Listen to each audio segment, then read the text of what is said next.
سلام بچه‌ها، امیدوارم هر جا که هستین حالتون عالی باشه. بچه‌ها توی این آموزش می‌خوایم خیلی سریع با هم دیگه یاد بگیریم که چجوری میتونیم یه همچین موبایل منو یا آف کنوس منو درست کنیم.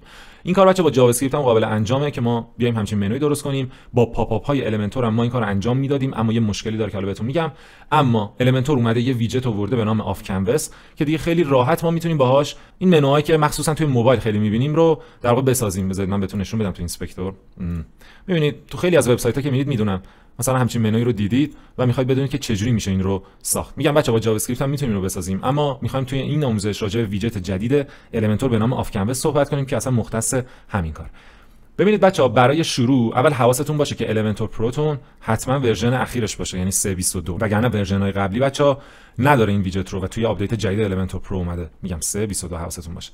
و وقتی که وارد ادیتور المنتور بشیم، ببینید بچه‌ها الان این پیشنمایش زنده است که هنوز من هیچی نساختم و گفتم اینا هم سامپله و موضوعیت ما اصلا ساخت اینها نیست. توی ادیتور المنتور الان نگاه کنید بچه‌ها، یه ویجتی هست به نام آف کنوس که خیلی شیک میتونیم ازش استفاده کنیم. بازم میگم بچه‌ها، ما قبلا با پاپ آپ ها میتونستیم این رو درست کنیم، اما پاپ آپ ها مشکلی که دارن اینه که میدونید پاپ آپ بچه‌ها به صورت تمپلیت، یعنی ما میریم داخل قسمت تمپلیت های المنتور و میسازیمش. در واقع بذارید بهتون نشون بدم، توی آموزشم کامل راجع به پاپ آپ ها باهاتون صحبت کردم. اینجا بچه‌ها ما میریم پاپ آپ رو میسازیم، اما مشکلی که هست اینه که بچه‌ها پاپ آپ وقتی که ما مثلا میزنیم با زدن روی این دکمه پاپ آپ اجرا بشه و مثلا همچین چیزی وارد تصویر بشه، تا قبل از زدن روی این اصلا جزء المان HTML ما نیست و وقتی که ما میزنیم روش تازه میاد و حالا اون تگای HTMLش و اون چیزایی که هست رندر میشه و اضافه میشه به صفحه. به خاطر همین از نظر سئو مشکل داره، چون وقتی صفحه ما داره ایندکس میشه اصلا این المان ها داخل صفحه نیستن که بخوان ایندکس بشن. و اگه ما داریم توی ورژن موبایلمون بچه‌ها برای منوش در واقع از پاپ آپ استفاده میکنیم، در واقع از نظر سئو مشکل داره، چون اصلا منوی ایندکس نمیشه و این از نظر سئو خیلی مشکل داره و امتیاز کمی به وبسایت ما داده میشه چون منو نداره و فکر میکنه که اصلا منوی نیست، در صورتی که منوی ما توی پاپ آپ. اما آف کنوس بچه‌ها اومده و این مشکل رو حل کرده. الان این المانی که به عنوان آف کنوس، در واقع آف کنوس منو که میاد داخل تصویر و این منو که شما میبینید توی المان های HTML ما هست، داره ایندکس میشه و از نظر سئو دیگه هیچ مشکلی نداره. گفتم این توضیح رو بهتون بدم که بدونید دیگه اگر از پاپ آپ استفاده می‌کردید دیگه استفاده نکنید و به جاش بیاید از آف کنوس استفاده کنید.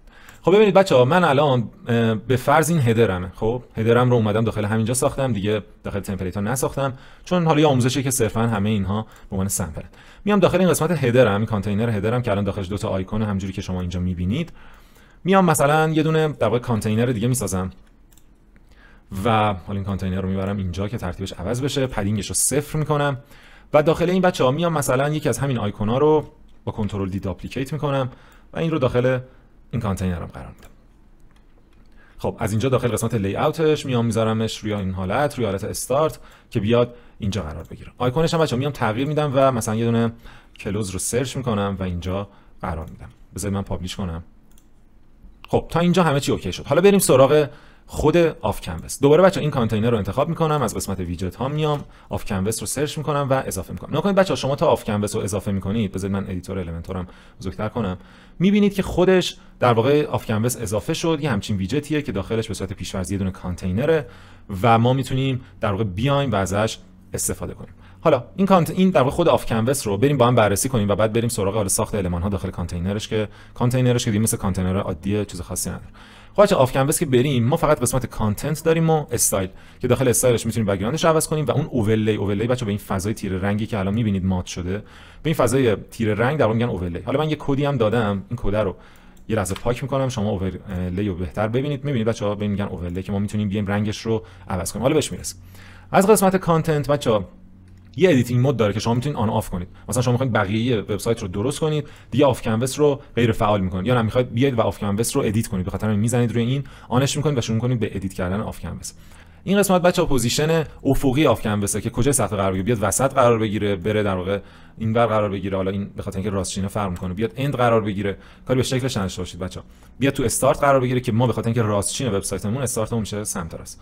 خب ما الان می‌خوایم اینجا قرار بگیره. اینم حالت افقیش، پوزیشنش ببخشید تو حالت عمودیه که حالا به خاطر اینکه این تمام ارتفاع رو پر کرده، الان من اینو جابجا کنم خیلی شما چیز خاصی اینجا نمی‌بینید. اینم بچه‌ها ارزشه، ما میتونیم ارز دل بخواهی بهش بدیم، حالا هر ارزی که می‌خوایم، یا اینکه ارز پیش‌فرض خودش. و اینم بچه‌ها ارتفاعشه که شما میتونید به صورت کاستوم یه ارتفاع خاص بهش بدید، مثلا اینقدر. و حالا اینجا این ورتیکال پوزیشن معنی پیدا می‌کنه که ما میتونیم این رو جابجا کنیم. یا کلش رو پاک کنید و بذارید همون 100 VH به صورت پیش‌فرض باشه. یا اینکه میتونید گزینه فیت تو کانتنت رو انتخاب کنید که بر اساس کانتنتی که داخلش میاد ارتفاع میگیره. من میخوام تمام ارتفاع رو پر کنم.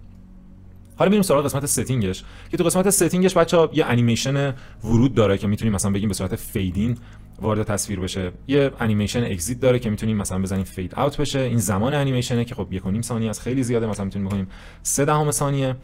و اینجا بچه‌ها چند تا گزینه داره. این سه تا گزینه بچه‌ها مثل پاپ اولی میگه که جلوی بسته شدن در واقع این آف کنوس رو با زدن روی اوورلی بگیر. شما میدونید که احتمالاً وقتی یه پاپ آپ میاد داخل تصویر، ما وقتی روی اوورلی اون فضای اطرافش که همین فضای تیر رنگ میزنیم، اون پاپ آپ بسته میشه و این بچا باعث میشه که در واقع کاربر ما خیلی راحت بتونه اون پاپ آپ رو ببنده. و من بهتون توصیه میکنم که جلوی بسته شدن پاپ آپ رو یا حالا همین آف کنوس رو با زدن روی اوورلی نگیرید، یعنی این تیک رو یس نذارید. این باعث میشه که یس بذارید ما روی اوورلی که بزنیم در واقع این آف کنوس بسته نمیشه و این خوب نیست، مگر اینکه شما برای یه کاربری خاصی مجبور باشید این کارو انجام بدید. گزینه دوم میگه با زدن اسکیپ روی کیبورد این اتفاق بیفته که بازم میگم بچا این دوتا رو ترجیحاً بذارید رو حالت نو بمونه که از نظر یو ایکس اینجوری بهتر. و اینم کاری که انجام میده اینی که باعث میشه وبسایت ما اسکرول نشه دیگه، بیاد پایین. میبینید الان داره اسکرول میشه، این جلوش رو میگیره و باعث میشه که اسکرول نشه، که بازم به نظر من مشکلی نداره که اسکرول بشه، مگر اینکه خودتون بخواید اسکرول نشه. پس این از تنظیماتش داخل قسمت کانتنت. داخل قسمت استایل هم بچا چیز خاصی نداره دیگه، یه دونه بک‌گراند تایپی که شما میتونید رو حالت کلاسیک بذارید، بهش یه دونه کالر بدید. بک‌گراند بچا خود آف کنوسه که مثلا من مثلا تم وبسایت مثلا یه همچین چیزی میذارم و میتونید بهش بوردر ریدیوس بدید و مثلا من میام بوردر ریدیوس بچا این بالا و این پایین رو میخوام بهش بوردر ریدیوس مثلا 40 بدم، میام پس این تاپ بالا 40، این دو تا رو کاری ندارم، پایین 40. حالا این دیگه مربوط به CSS کار کنید، شما دستتون میاد که چی به چی. قسمت اوورلی هم بچا ما میتونیم تغییرش بدیم دیگه. اول میتونید غیر فعالش کنید که اصلا اوورلی نداشته باشه، که به نظر من اوورلی داشته باشه جالب تر میتونه باشه، و در نهایت پابلیش رو انجام میدیم. خب الان ما اینجا بچا در واقع آف کنوسی نمیبینیم. من الانم حواسم نبود اینجا چرا زبدر انتخاب کردم، اینجا باید در واقع همبرگر منو انتخاب میکردم، زبدر برای خود در واقع بستن این آف کنوسمون یا همون منومونه. خب پس من میام اینجا اینو تغییر میدم به بارز مثلا میتونم انتخاب کنم. حالا به فرض اینا رو انتخاب میکنم دیگه بچا، اینا سلیقه‌ای خودتون میتونید بیاید و اینها رو شخصی سازی کنید. خب حالا تو قسمت آف کنوس بچا من میام دوباره فعالش میکنم که بخوام ادیتش کنم. اینجا کانتینرشه، من میتونم کانتینرش رو بچا میخوام کانتینرش بیاد و تمام ارتفاع رو پر کنه. به خاطر همین از قسمت مین هایت میام این رو میذارم رو حالتی که خودم بتونم مثل کد CSS بنویسم و اینجا میذارم 100% که اگه دقت کنید بچا الان اومده و تمام ارتفاع رو پر کرد.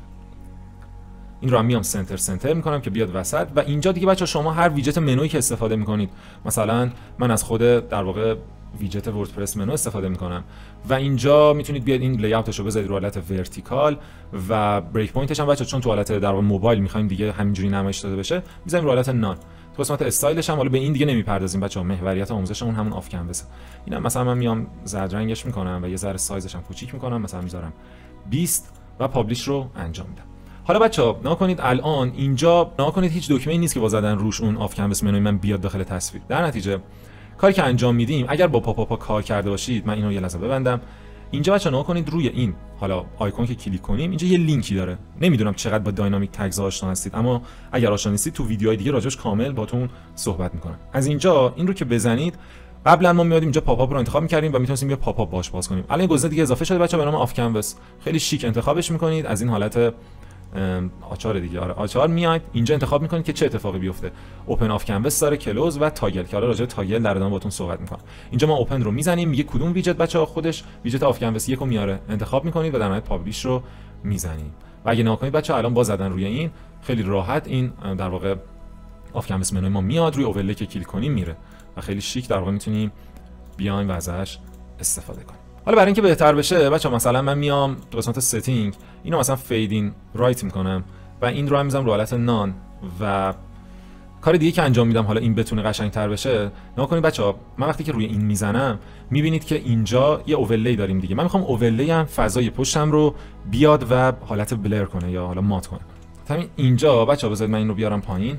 اینجا نگاه کنید بچا یه دونه ما در واقع دیو داریم با کلاس آف کنوس اوورلی. خب این رو من کپی میکنم میام اینجا داخل حالا کانتینر اصلیم، میام تو قسمت CSS با زدن سلکتور و سلکت کردن کلاسش از پراپرتی بکدراپ فیلتر استفاده میکنم که آموزشش رو براتون کامل گذاشتم و میام مثلا بهش بلر 5 پیکسل میدم و الان بچا اوورلی من فضای پشت سر خودش رو مات میکنه. میبینید که خیلی راحت میتونیم ازش استفاده کنیم. حالا بچا این در واقع آف کنوس من اینجا در واقع آیکونی برای کلوز خودش نداره و شاید کاربرا گیج بشن و بگن که خب ما چجوری باید این رو بیایم و ببندیم. کاری که انجام میدیم داخل خود آف کنوس، داخل کانتینرش بچا میایم یه دونه آیکون اضافه میکنیم. یه دونه آیکون اضافه میکنیم، مثلا میذاریمش کلوز، این رو انتخاب میکنیم. حالا رنگش هم مثلا یه رنگ سفید میدیم به فرض 20 پیکسل.